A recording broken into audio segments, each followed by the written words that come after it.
ముత్యములతోనైనను మిగులా వెలగల వస్త్రములతోనైనను అలంకరించుకొనక దైవ భక్తి గలవారమని చెప్పుకొను స్త్రీలకు తగినట్లుగా సత్క్రియల చేత తమ్మును తాము అలంకరించుకునవలెను. నిజంగా చెప్పండి, క్రైస్తవులు ఎవరైనా ఇలాంటి అలంకరణ కలిగి ఉన్నారా? ఎలాంటి అలంకరణ కలిగి ఉన్నారా? మధ్య నేను హైదరాబాద్ వెళ్తే ఒక స్త్రీ నిక్కర్ వేసుకుని వెళ్తుంది, రోడ్డు మీద నిక్కర్ వేసుకుని వెళ్తుంది. ఇంకోసారి చూస్తే అన్ని చినిగిపోయి ఉన్నాయి బట్టలన్నీ కూడా. నేను అనుకున్నా అడుగులేదేమో అనుకున్నా, కాదు, చాలా డబ్బులు వెళ్ళాలి. ఫ్యాషన్ ఏ విధంగా అయితే మనం చించుకుంటామో అది ఎక్కువ బయట కనబడుతూ ఉంటే అది ఏమవుతుంది, ఫ్యాషన్ అయిపోతా ఉంది. ఒకసారి ఇలాగే క్రిస్మస్ పండుగ వచ్చిందండి. క్రిస్మస్ పండుగ వస్తే ఒక ఆయన పండుగ ముందే పెద్ద షాప్ ఒకటి పెట్టాడంట, బట్టల షాప్ పెట్టి ఈ క్రిస్మస్ లాభం పొందుకోవాలని ఆయన ఆశపడుతూ ఉండగా షాప్ పెడితే అన్ని జీన్స్ ప్యాంట్ తెచ్చి పెట్టాడంట. పెడితే ఏ ఊరు కూడా కొండల షాప్ అని వెళ్తున్నారు కానీ అందరూ అటు ఇటు వెళ్తున్నారు కానీ ఈ షాప్ రావట్లేదు. ఈయనేమో పాపం అప్పు తీసుకుని వచ్చి షాప్ పెట్టాడు. ఏం చేయాలి అర్థం కాదు ఆయనకి. ఇక పండగ దగ్గరికి వచ్చింది 24వ తారీఖు. ఇక ఆ రోజు కొనకపోతే ఇక పండగ ఎవరు కూడా పండే వాళ్ళు చాలా డబ్బులు అప్పు తీసుకుని వచ్చి పెట్టాడంట. సో ఆయనకి ఏం అర్థం కాక ఇక లాభం లేదు అనుకుని ఎవరు పంటలేదు, అప్పు తీరలేదు, నేను ఆ అప్పు ఇచ్చినటువంటి వాళ్ళు నా మీద పడతారని ఆయన ఏం చేయాలి అర్థం కాక వెళ్ళి ఒక గన్ కొనుక్కొచ్చుకొని దాంతో కాల్చుకొని చచ్చిపోదామని డిసైడ్ అయ్యాడంట.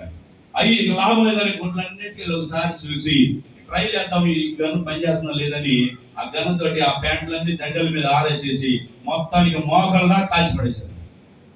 మోకాళ్ళ కాల్చిపడే ఇక నీళ్ళు కూడా చచ్చిపోదామని డిసైడ్ అయితే అప్పుడే వస్తున్నారంట ఒక ఊరు నుంచి జనాలు.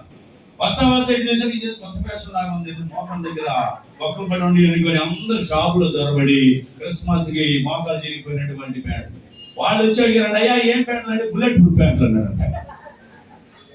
ఇప్పుడు ఈ బుల్లెట్ ప్రూఫ్ ప్యాంట్లు అన్ని కూడా కొనుక్కొని వెళ్ళి పండగ చేసుకున్నారు. మీరు క్రైస్తవులు చేయాల్సినటువంటి పని ఇదేనా? చెప్పండి.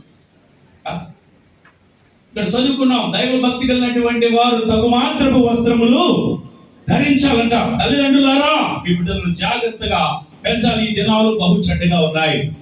రకరకాల అలంకరణలతో మనం కనుక లోకంలోనికి మన బిడ్డలను తీసుకొని వెళ్తే మన చుట్టూ ఉన్నటువంటి అపవాది అయిన సాతానుడు మనం మంచోళ్ళు కానీ వాడు మాత్రం మంచోడు కాదు, వాడు మనం ఆవరిస్తాడు. వాడు రకరకాల ఫ్యాషన్తో నీ బిడ్డలందరినీ పాడు చేసి పాపములో ఈ లోకంలో అంధకారంలో కలపడానికి వాడు సిద్ధంగా ఉన్నాడు.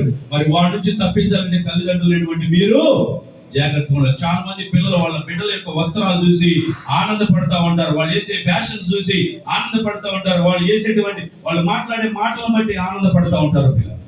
అలా ఆనందపడటానికి లేదు, మనం ఖండించాలి. ఖండించి మనము దేవుని యొక్క భయములో వారిని పెంచాలి. దేవుని యొక్క శిక్షలో వారిని మనము పెంచవలసినటువంటి వారమై ఉన్నాం. నీవే నీ బిడ్డలను దేవుని యొక్క భయములో శిక్షలో పెంచకపోతే ఎక్కడ ఎవరు పెంచుతారు పిల్లలు? బయట ఎవరు పెంచలేరు. తల్లిదండ్రులైనటువంటి వారు మీరే పెంచవలసినటువంటి వారై ఉన్నారు. చివరిగా ద్వితీయోపదేశకాండం 6వ అధ్యాయము 6వ వచనం చదువుకుందాం. ద్వితీయోపదేశకాండం 6వ అధ్యాయము 6వ వచనం నుంచి చదువుకుందాం పిల్లరా. చూడండి ఒకసారి 4వ వచనం చూద్దాం. ఇశ్రాయేలు వినుము, మన దేవుడైన యెహోవా అద్వితీయుడగు యెహోవా నీ పూర్ణ హృదయం